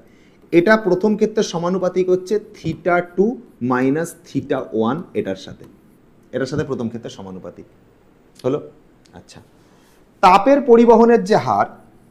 পরিবহনের যে হার সেটা সমানুপাতিক হচ্ছে এদের মধ্যে কতটা বেধ রয়েছে সেই বেধের সাথে। যদি এইটুকু অবধি বেধ থাকে তাহলে তাপ মোটামুটি যাবে, যদি বেধ অনেক বেশি হয়ে যায় তাহলে কিন্তু তাপ যেতে কিন্তু সমস্যা হবে। তোমরা এইটুকু জানো যে ধরো এদের মধ্যে যে ডিস্টেন্সটা যদি আমি অনেক বাড়িয়ে দিই, তাহলে এই ওপরের তল থেকে এই লোয়ার লেভেল অবধি তাপ আসতে কষ্ট হবে, কারণ বেধটা বেড়ে গেছে। কারণ কি হয়েছে? বেধটা বেড়ে গেছে। বেধটা বেড়ে যাওয়ার জন্য ওপরের লেভেল থেকে লোয়ার লেভেলে তাপ আসতে কষ্ট হবে। তাহলে বেধের সাথে জিনিসটা কি হচ্ছে? বেধের সাথে জিনিসটা হচ্ছে ব্যস্তানুপাতিক হচ্ছে, বেধের সাথে ব্যস্তানুপাতিক হচ্ছে। তাহলে 1/d সম্পর্ক, ঠিক আছে। আচ্ছা, ক্ষেত্রফলের সাথে সরল সম্পর্ক, ঠিক আছে। যে কোনো জায়গায় যদি ক্ষেত্রফল বেশি হয় তাহলে বেশি ক্ষেত্রফল থেকে কম, মানে ধরো দুটো জায়গার ক্ষেত্রফল তো থাকবে, যদি ক্ষেত্রফল বেশি হয় তাহলে তাপের পরিবহন, ক্ষেত্রফলের মধ্যে বেশি তাপ থাকতে পারবে, তো বেশি তাপের ট্রান্সফার করা যাবে। তো কিউ/টির সাথে কি হবে? কিউ/টির সাথে না ক্ষেত্রফলের সাথে সেটা সমানুপাতিক হবে। এখন আমরা যদি এখানে থাকা ইকুয়েশন নাম্বার 1কে, ইকুয়েশন নাম্বার 2কে, ইকুয়েশন নাম্বার 3কে যদি মার্জ করি, তিনটে ইকুয়েশনকে যদি মার্জ করি তাহলে কি হবে জানো? তাহলে হবে কিউ/টি সমানুপাতিক θ2 - θ1, এটা ফার্স্ট কেস, θ2 - θ1 এটা প্রথম কেস। এ হবে তার সাথে আর ডিটা নিচে হবে, এ হবে θ2 - θ1 হবে আর ডিটা নিচে হবে, এ হবে আর হচ্ছে ডিটা কোথায় হবে? ডিটা নিচে হবে। θ2 - θ1টা ওপরে হবে, θ2 - θ1টা ওপরে হবে, এ হবে ওপরে, শুধু ডিটা নিচে হবে। দেখো শুধু ডিটা দেখো নিচে হবে। এবার সমানুপাতিকটা যদি উড়িয়ে দিই এখান থেকে, তাহলে কিউ/টি সমানুপাতিক উঠে গেলে এখান থেকে ইকুয়ালস টু উপর একটা ধ্রুবক কে আসবে, এখানে থাকবে θ2 - θ1, এখানে থাকবে হচ্ছে এ, বাই কত থাকবে? বাই হচ্ছে ডি থাকবে। সমানুপাতিকটা যে উড়ে যাবে, এখানে ইকুয়ালস টুর পর একটা ধ্রুবক আসে কে। এই যে ইকুয়ালস টু কেটা এলো, এটাকে বলা হয় তাপ পরিবাহিতাঙ্ক। আচ্ছা, কোনো জিনিসের হারকে টি দিয়ে ভাগ করতে জানো তো? যেমন কার্যের হারকে ক্ষমতা বলে, তাহলে কি করে? কার্যকে আমরা টাইম দিয়ে ভাগ করি। ঠিক সেরকম ভাবে তাপের পরিবহনের হার, তাই জন্য সেটাকে কিউ/টি দিয়ে ভাগ করা হয়েছে। বুঝতে পারলাম জিনিসটা? আচ্ছা, কে এর মান যদি কখনো বার করতে বলে, তাহলে নিচে থাকা ডিটা ওপরে যাবে, θ2 - θ1টা নিচে আসবে, তাহলে ডিটা উপরে যাবে, তাহলে হবে Q into D, R θ2 - θ1 into A, এই গ্রুপটা এটা টির সাথে গুণ হবে, এই গ্রুপটা টির সাথে গুণ হবে, তাহলে θ2 - θ1 ইন্টু হচ্ছে এ, এটা কার সাথে গুণ হবে? এটা টির সাথে গুণ হবে, এটা সমান সমান কি থাকবে, কে থাকবে, এটা সমান সমান কে থাকবে। ডিটা ওপরে যাবে, তাহলে Q into D, theta two minus theta one into A, এই গ্রুপটা টির সাথে গুণ হবে, theta two minus theta one into A টির সাথে গুণ হবে। ঠিক আছে, তাহলে Q is equal to Q D, দেখে নাও, চেক করো, কে ইকুয়ালস টু হচ্ছে Q D A into theta two minus theta one into T, দেখে নাও, A into T theta two minus theta one. এবার তাপ পরিবহনের ডেফিনেশনটাকে কি দিয়ে লিখবে, একই রকমভাবে ডিটাকে তুমি করে নাও এক, উষ্ণতার যে পার্থক্য সেটাকেও তুমি করে নাও এক, ক্ষেত্রফলটাকেও এক করে নাও, টাইমটাকেও এক করে নাও। তাহলে এখানে ওয়ান, এখানে ওয়ান, এখানে ওয়ান, ডিকে ওয়ান করে দিলাম, তাহলে কিউ আর কে তখন সমান হয়ে যাবে, কিউ আর কে তখন সমান হয়ে যাবে। তখন আমরা ডেফিনেশন কিভাবে বলবো, একক বেধ ও একক ক্ষেত্রফল বিশিষ্ট কোনো ঘনকের বা কোনো বস্তুর দুটো বিপরীত তলের, দুটো বিপরীত তল কোনটা কোনটা, এটা একটা বিপরীত তল, এটা একটা বিপরীত তল, এই দুটো বিপরীত তলের উষ্ণতার পার্থক্য 1 ডিগ্রি হলে একক সময় যে তাপ প্রবাহিত হয় তাকে তাপ পরিবাহিতাঙ্ক বলে। আবারও বলছি, একক বেধ একক ক্ষেত্রফল বিশিষ্ট কোনো বস্তুর একক সময় যে তাপ প্রবাহিত হয়, মানে আবার বলছি, একক বেধ ও একক ক্ষেত্রফল বিশিষ্ট কোনো বস্তুর দুটো বিপরীত তলের উষ্ণতার পার্থক্য, দুটো বিপরীত তলের উষ্ণতার পার্থক্য 1 ডিগ্রি হলে একক সময় যে তাপ প্রবাহিত হয় তাকে তাপ পরিবাহিতাঙ্ক বলে। আবার একবার বলছি, ভালো করে শোনো, একক বেধ ও একক ক্ষেত্রফল বিশিষ্ট কোনো বস্তুর দুই বিপরীত তলের উষ্ণতার পার্থক্য 1 ডিগ্রি হলে একক সময় যে তাপ প্রবাহিত হয় তাকে তাপ পরিবাহিতাঙ্ক বলে। এটা হচ্ছে ঘটনা। হলো এই অবধি? আই হোপ বুঝতে পেরেছো এই অবধি। আচ্ছা, নেক্সট দেখো, সেটাই দেখো এখানে লেখা আছে, চেক করে দেখতে পারো যে কোনো পদার্থের একক বেধ ও একক প্রস্থচ্ছেদের ক্ষেত্রফল যুক্ত একটি পাতের দুই বিপরীত তলের উষ্ণতার পার্থক্য একক হলে স্থির অবস্থায় পাতের এক পৃষ্ঠ থেকে অপর পৃষ্ঠে লম্বভাবে একক সময় যে তাপ প্রবাহিত হয় তাকে তাপ পরিবাহিতাঙ্ক বলে। যা পড়ালাম তাই, ইউনিটটা মাথায় রাখবে, এসআই ইউনিটটাই তোমার পরীক্ষায় দেবে, joule metre to the power -1, kelvin to the power -1, second to the power -1 এটা, অথবা watt metre to the power -1, kelvin to the power -1 এটা। এই দুটো ইউনিট তোমাকে মাথায় রাখতে লাগবে। ওকে, এই দুটো ইউনিট তোমাকে মাথায় রাখতে লাগবে। আর এখান থেকে সেরকম কিছু আছে না, এখান থেকে আর কিছু নেই। কিছু মানে ইম্পর্টেন্ট জিনিস তোমাদের পরীক্ষাতে দেবে, যেমন হচ্ছে তোমার এই কোশ্চেনটা দিতে পারে, তড়িৎ রোধ আর তাপীয় রোধের মধ্যে পার্থক্য, ঠিক আছে, এরকম টাইপের কোশ্চেন কিছু দিতে পারে, ঠিক আছে, তড়িৎ রোধ আর তাপীয় রোধের মধ্যে পার্থক্য। দেখো কি বলছে, কোনো পরিবাহীর প্রান্তীয় বিভব প্রভেদ এবং তার মধ্যে দিয়ে চালিত প্রবাহমাত্রা অনুপাতকে তড়িৎ রোধ বলে। আর এটা কি বলছে, পরিবাহীর দুই পৃষ্ঠের উষ্ণতার পার্থক্য এবং তার মধ্যে দিয়ে তাপ প্রবাহ মাত্রার অনুপাতকে তাপীয় রোধ বলে। ঠিক আছে, উষ্ণতার পার্থক্য আর তাপ প্রবাহ মাত্রা অনুপাতকে তাপীয় রোধ বলে, বিভব প্রভেদ আর কারেন্টের অনুপাতকে তড়িৎ রোধ বলে। আচ্ছা, রোধ বেশি হলে তড়িৎ পরিবহন করতে পারে না। ঠিক আছে, রোধ যদি বেশি হয় তাহলে বস্তুটি তড়িৎ পরিবহন করতে পারে না। তাপীয় রোধ বেশি হলেও বস্তুটি তাপ পরিবহন করতে পারে না। আচ্ছা, তড়িৎ রোধের এসআই একক ওহম, তাপীয় রোধের এসআই একক কেলভিন পার ওয়াট। তড়িৎ রোধের মাত্রা এটা, তাপীয় রোধের মাত্রা এটা। এই পার্থক্যটা একটুখানি পড়ে নেবে বই থেকে, আর এখান থেকে সেরকম কিছু চ্যাপ্টার থেকে পড়বে না। আর কি পড়বে আমি বলে দিচ্ছি এখান থেকে, আর কি পড়বে আমি এখান থেকে বলে দিচ্ছি। আর এখান থেকে কিছু পড়তে লাগবে না, যেটা লাগবে সেটা হচ্ছে এই কোশ্চেন, ধরো শর্ট কোশ্চেনে দেয়, যেমন কোনটির উষ্ণতা বাড়ালে কার্যত প্রসারণ হয় না, মানে কার প্রসারণ সেরকম দেখা যায় না, এটা হচ্ছে ইনভারের হবে, এটা অ্যান্সার ইনভার হবে। আচ্ছা,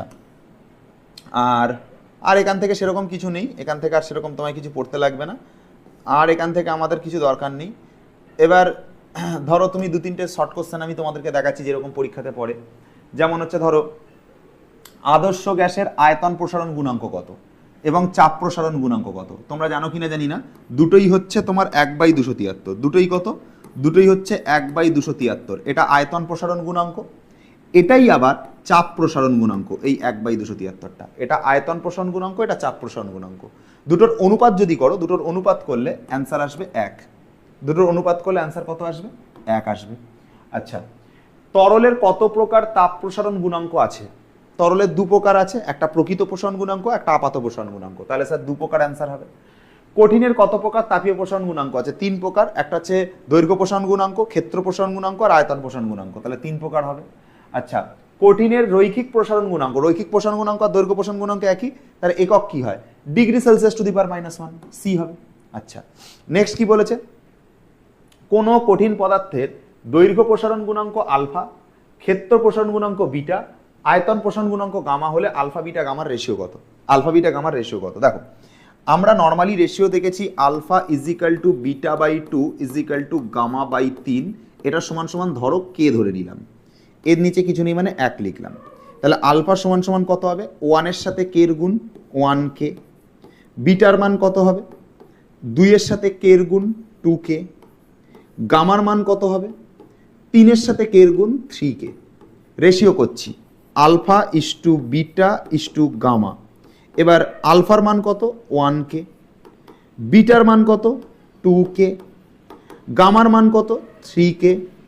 কে কে কে 3 দিক দিয়ে কেটে দিলে হবে 1:2:3 হচ্ছে রেশিও, 1:2:3 রেশিও। তার মানে 1 2 3 কোন জায়গাতে আছে? 1 2 3 কোন জায়গা আছে? এতে আছে। এটা অ্যান্সার 5 করে দিলাম, 4 3 2 1 অল কোশ্চেন করে দিলাম এখান থেকে। ঠিক আছে, প্রত্যেকটা কোশ্চেন দেখো, এটা মাধ্যমিক 24-এ এসছে, মাধ্যমিক 23-এ এসছে, 19-এ এসছে, 18-তে এসছে।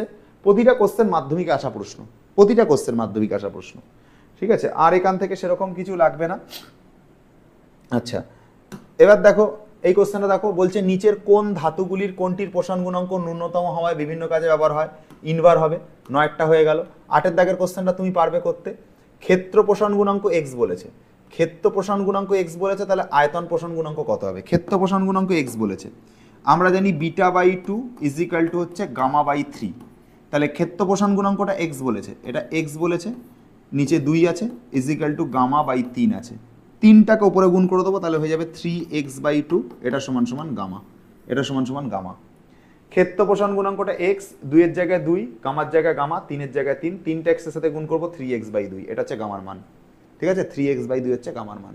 3x/2 মানে 3/2 করলে হয় 1.5 into x equal to gamma, gamma equal to 1.5x, মানে ডি এরটা হচ্ছে কারেক্ট অ্যান্সার। হয়ে গেল এই অবধি। আচ্ছা, নেক্সট আর কিছু আছে? নেক্সট আর এখান থেকে কিছু নেই। তাহলে এইভাবে আমরা কি করলাম, তোমাদের মোটামুটি এগুলো কমপ্লিট করলাম। কিছু শর্ট কোশ্চেন আরও করাচ্ছি তোমাদেরকে, ধরো পরীক্ষাতে আসার মতন কিছু কোশ্চেন আছে। ঠিক আছে, যেমন আদর্শ পরিবাহীর তাপ পরিবাহিতা কত? এটা হচ্ছে ইনফিনিটি হবে আদর্শ পরিবাহীর জন্য। অন্তরক বললে তখন 0 হবে।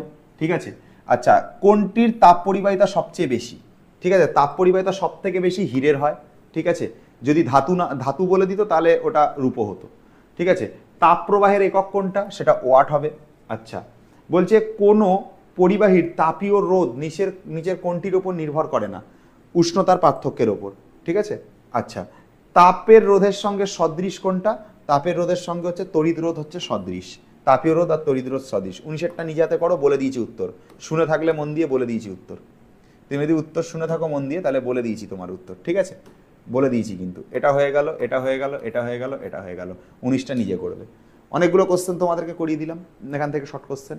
আচ্ছা, তাহলে এইভাবে মোটামুটি তাপের ঘটনাসমূহ আমি কমপ্লিট করলাম। ঠিক আছে, আর এখান থেকে সেরকম কিছু দরকার লাগবে না। এবারে যেটা প্রয়োজন আছে এটা হচ্ছে রাসায়নিক গণনা।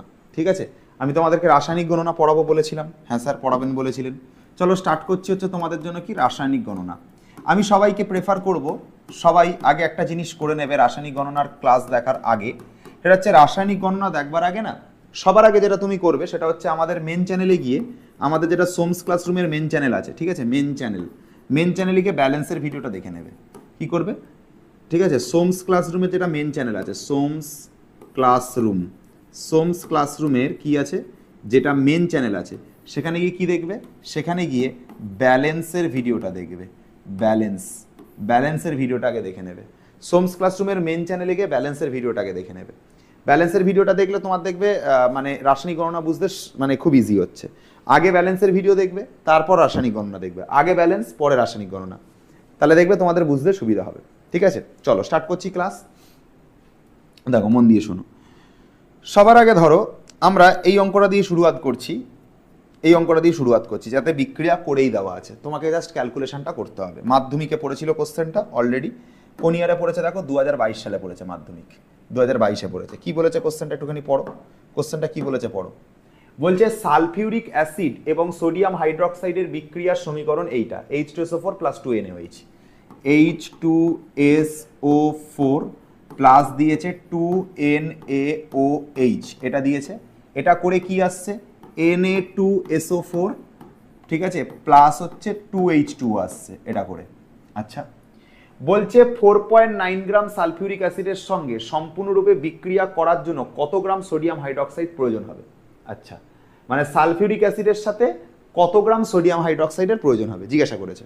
তাহলে একটা কাজ আমরা আগে করে নিচ্ছি, হাইড্রোজেনটার জন্য 1 আছে ইন্টু 2, সালফারের জন্য হয় 16, সালফারের অ্যাটমিক নাম্বার হচ্ছে, মানে পারমাণবিক ভর হচ্ছে, সালফারের পারমাণবিক ভর হচ্ছে 32, এটা লেখা আছে সালফার 32 লিখবে। অক্সিজেনের জন্য কত, অক্সিজেনের জন্য 16 ইন্টু হচ্ছে 4, তাহলে 16 4 64 আর 34 মিলে হচ্ছে 98 হবে, 98 আসছে। কার জন্য পেলাম এটা আমরা, কার জন্য পেলাম, H2SO4 এর জন্য পেলাম। চলো NaOH এর জন্য করি। সোডিয়ামের কত, সোডিয়ামের দেখো 23 দেওয়া আছে, তাহলে এখানে 23 লিখবো। সোডিয়ামের জন্য এখানে করছি 23 লিখবো, প্লাস অক্সিজেনের জন্য কত আছে, অক্সিজেনের জন্য 16 লিখবো।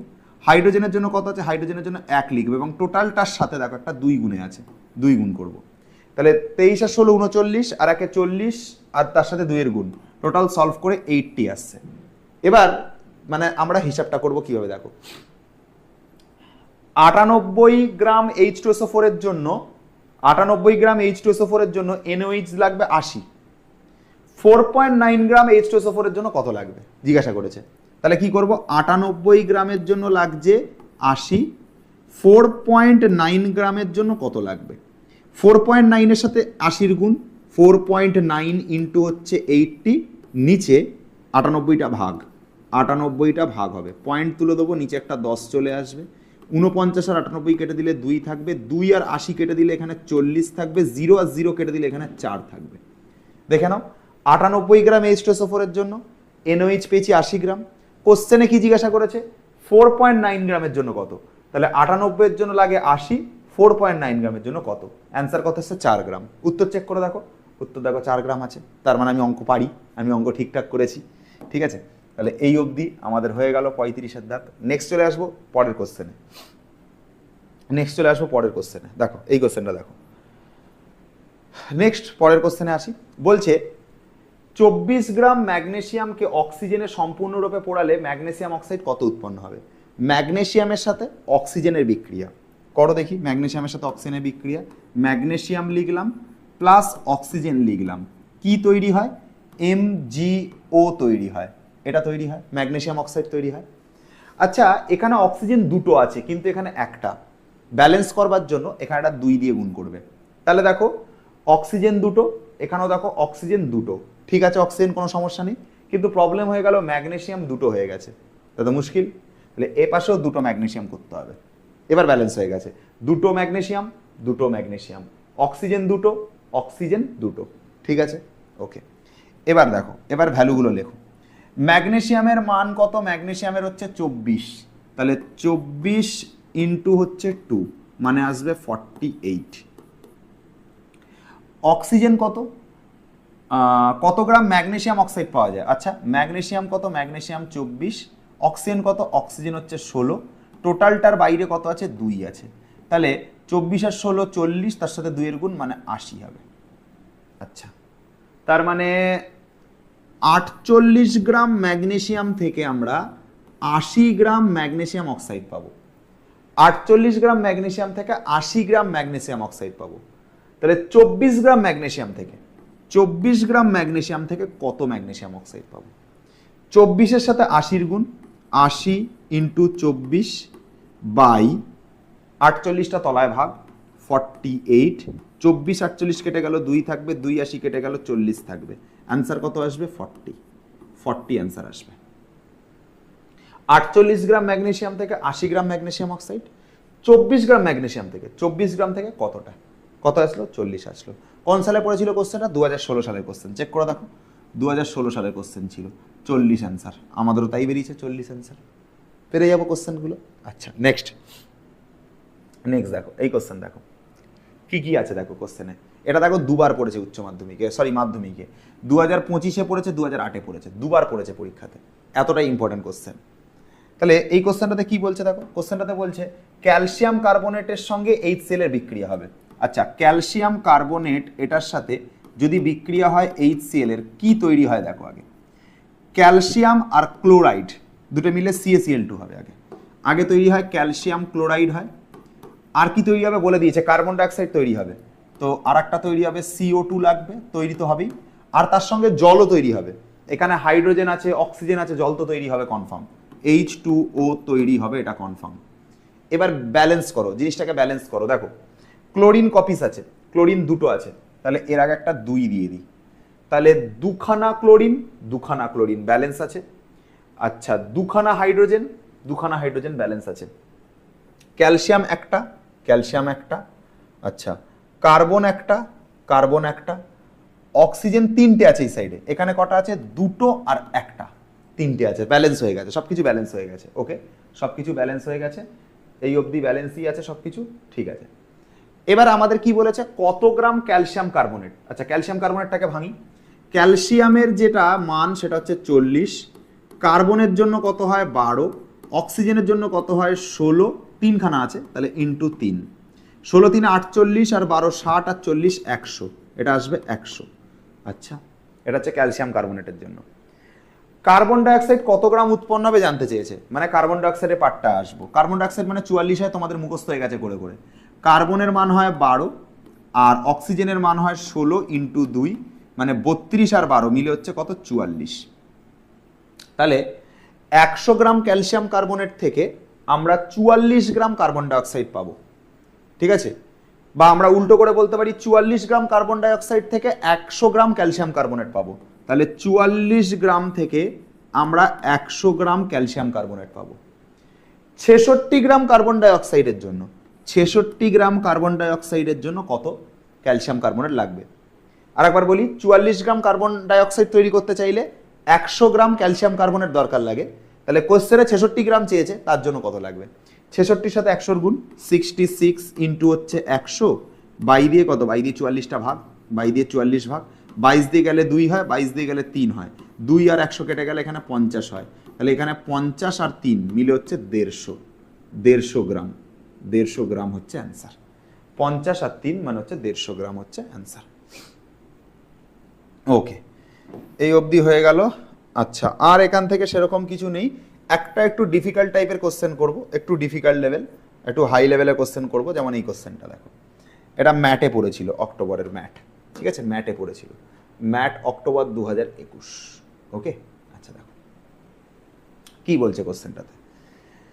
কোশ্চেনটাতে বলছে যে লঘু সালফিউরিক অ্যাসিড এবং জিঙ্কের বিক্রিয়ায় 5 গ্রাম হাইড্রোজেন উৎপন্ন হয়।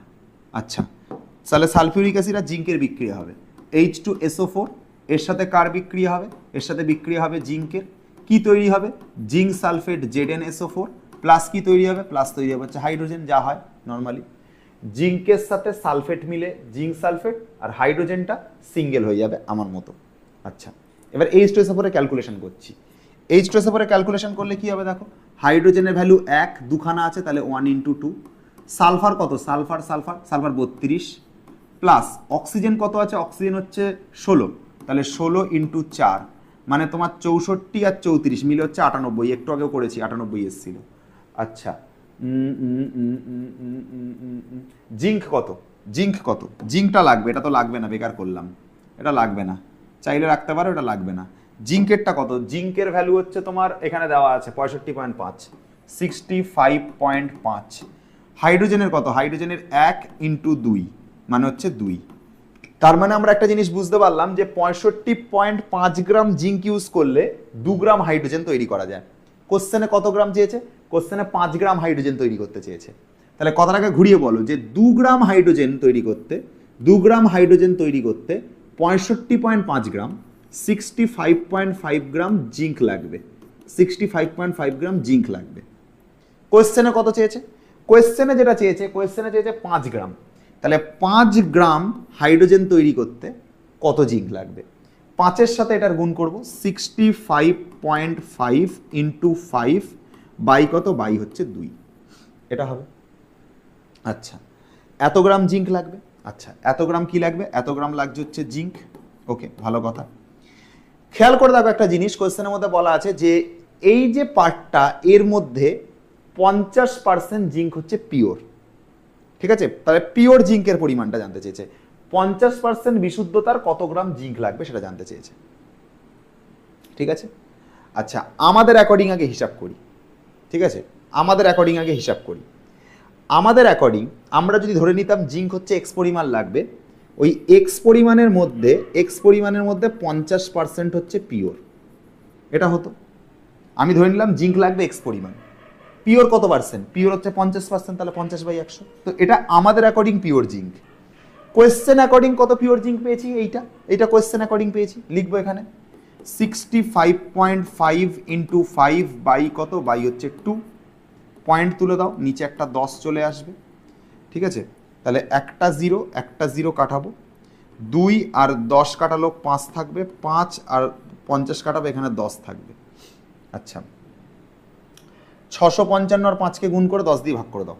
655 আর 5কে গুণ করে 10 দিয়ে ভাগ করো। এক্স এর মান হচ্ছে 655 ইন্টু 5 করে তাকে 10 দিয়ে ভাগ করো, ঠিক আছে? 655 ইন্টু 5 করে 10 দিয়ে ভাগ করো, যা অ্যান্সার আসবে তাই অ্যান্সার, ঠিক আছে? কত হবে একটু বলে দিচ্ছি, হিসাবটা করে নিই। দাঁড়াও 1 মিনিট, দাঁড়াও একটা সেকেন্ড দাঁড়িয়ে যাও। 655 ইন্টু 5, 655 ইন্টু 5 ভাগ 10, 327.5 আসছে করে, 327.5 আসছে করে, 327.5 আসছে এটা করে। এই জায়গাটাই ছেলেমেয়েরা বুঝতে পারে না, বাকি এখানে অঙ্ক বোঝার মতন কিছু নেই। 2 গ্রামের জন্য 65.5 গ্রাম জিঙ্ক লাগে, 5 গ্রামের জন্য কত লাগবে বের করলাম, কিন্তু 50% পিওর বলেছে। 50% পিওর বললে কি করব, ধরে নিলাম এক্স পরিমাণ লাগবে, এক্স পরিমাণ জিঙ্কের মধ্যে 50% পিওর, এটা আমাদের অ্যাকর্ডিং, কোশ্চেন অ্যাকর্ডিং এটা, ঠিক আছে? তাহলে দুটোকে ইকুয়াল করে দেবো, খেল খতম, এইটুকু হচ্ছে কাজ। এটাও হয়ে গেল 22-এর দাগের কোশ্চেনটা, ঠিক আছে? তাহলে আমরা এখান থেকে অলমোস্ট মানে ভালো ভালো কোশ্চেনগুলো করলাম, এখান থেকে 22 হয়ে গেছে। এখান থেকে দেখো তোমরা কোনটা করলে, এখান থেকে দেখো 52 করে ফেলেছি, এখান থেকে দেখো কোনটা করেছি, এখান থেকে দেখো হচ্ছে 35 করেছি, এখান থেকে দেখো 22 করেছি, হ্যাঁ, এখান থেকে দেখো হচ্ছে কোনটা করেছি, এখান থেকে দেখো 56 করেছি, পরপর করে করে গেছি, ঠিক আছে? এই হয়ে গেছে ব্যাপার। আচ্ছা, এবার আমরা তোমাদেরকে যা করিয়ে দিয়েছি তার মধ্যে আর কিছু দরকার লাগে না, ঠিক আছে? এবার কিছু কোশ্চেন আছে, এখানে 5খানা মতো এমসিকিউ আছে, এমসিকিউগুলো একটুখানি দেখো, ফর্মুলাগুলো কি আছে। আচ্ছা, কোনো গ্যাসীয় পদার্থের আণবিক ভর আর বাষ্প ঘনত্বের সম্পর্ক কি হয়, m = 2d। কোন সম্পর্কতে রয়েছে, ডি এরটাতে রয়েছে, m = 2d। ওকে, আচ্ছা, কি বলছে, কোন মিথেনের আণবিক ওজন 16, তাহলে এর বাষ্প ঘনত্ব কত, দেখো ভালো করে। আণবিক ওজন মানে m যেটা, সেটা হচ্ছে 16, বাষ্প ঘনত্ব কত, তাহলে ফর্মুলা হচ্ছে m = 2d, m এর মান কত 16 হবে, = 2d হবে, 2 আর 16 কেটে দিলাম, 8 থাকবে, এটা হচ্ছে d এর মান, d = কত এসে গেল, 8 এসে গেল। আণবিক ভর হচ্ছে 16, = 2d লিখলাম, 2 আর 16 কাটালাম, 8 থাকলো, 8 = d, তাহলে বি এরটা হচ্ছে কারেক্ট অ্যান্সার, 8এরটা বি হচ্ছে কারেক্ট অ্যান্সার। 5 হয়ে গেল, 4 হয়ে গেল। আচ্ছা, ওকে ওকে, ঠিক আছে। আচ্ছা, দেখো এখানে কি বলেছে, বলছে কোনো কার্বনযুক্ত কোনো পদার্থের বাষ্প ঘনত্ব 13, তাহলে তার আণবিক সংকেত কত। আগে বলে রাখি বাষ্প ঘনত্ব 13, তার মানে আণবিক গুরুত্ব কত বার করি, m = 2d, m = 2d, বাষ্প ঘনত্ব 13 বলেছে, 2 দিয়ে সাথে গুণ করব, অ্যান্সার আসবে 26, এটা হচ্ছে m এর ভ্যালু। এবার কার আণবিক ভর 26, দেখো কার্বন ডাইঅক্সাইড তো হবে না, 44 হবে। আচ্ছা, 12 দুগুণে 24 আর 4 28 হবে, এটাও হবে না, 24 আর 6 30 হবে, 12 দুগুণে 24 26, এইটা হবে C2H2 হবে, C2H2 26 হয় কি করে, C2H2 কার্বনগুলো হয় 12 করে, দুখানা আছে তাহলে ইন্টু 2, প্লাস হাইড্রোজেনগুলো হয় 1 করে, দুখানা আছে তাহলে ইন্টু 2, তাহলে 2 আর 24 মিলে হচ্ছে 26, এটা হচ্ছে ভ্যালু। তাহলে একমাত্র C2H2 আছে 26 আণবিক ভর, কারণ ফর্মুলা m = 2d, d এর মান 13 বসিয়েছি, তাহলে m এর মান 26, তো C2H2 মধ্যে 26 আসছে। একের দাগেরটা হয়ে গেল। দুইয়ের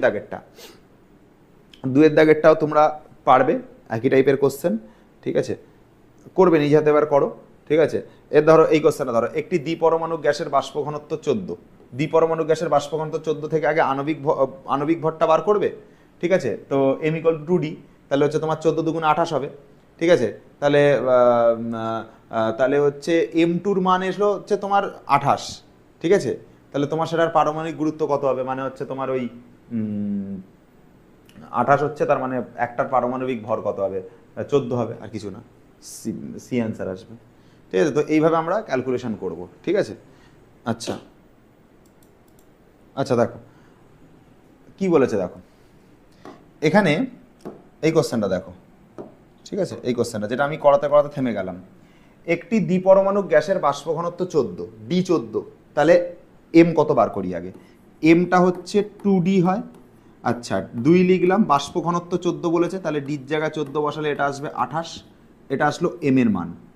এটা দ্বিপরমাণুকের জন্য 28 হচ্ছে, দুটো পরমাণুর জন্য আণবিক গুরুত্ব কত আসছে 28, তাহলে এক পরমাণুকের জন্য কত, একের জন্য কত হবে 28 × 1, আর এই 2টা তলায় গিয়ে ভাগ, বাই দিয়ে 2, মানে অ্যান্সার আসবে 14, 2টা তলায় গিয়ে ভাগ করলাম, ঠিক আছে? দেখে নাও এখানে 2টা তলায় গিয়ে ভাগ করলাম, বুঝতে পারলে কিনা আরেকবার বলি, একের সাথে 28-এর গুণ 28 × 1, 2টা তলায় গিয়ে ভাগ হবে, 2টা তলায় গিয়ে ভাগ হবে, তো কাটাকাটি করে 14 আসবে। 14 কোন অ্যান্সারে আছে, মুখোমুখি করে দিয়েছিলাম তখন, এটা 14টা হচ্ছে ডিতে আছে। তাহলে এটা করালাম, সরি কোনটা করালাম, দেখো এটা করানোর পর এটা করালাম, ঠিক আছে? এটা করালাম, এটা করালাম, 5খানা করালাম, 2টা তোমার জন্য হোমওয়ার্ক ছাড়লাম, 2020-তে পড়েছে কোশ্চেনটা, নিজে হাতে করবে।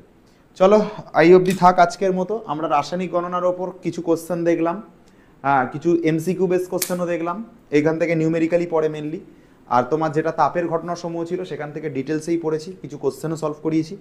এবার এই জিনিসগুলো ভালো করে করো, ঠিক আছে? এবং পরীক্ষার আগে আমরা আর একটা কিছু সাজেস্টিভ কিছু কোশ্চেন আমরা বলে দেবো, যে কোশ্চেনগুলো তোমাদের পরীক্ষার জন্য ইম্পর্টেন্ট হবে বলে দেবো আমরা, সেগুলো করে যাবে, আশা করি ভালোই হবে পরীক্ষা, ঠিক আছে? তারপর তো পরীক্ষার পর আমরা ফাইনালের সময় আমরা দেখে নিচ্ছি।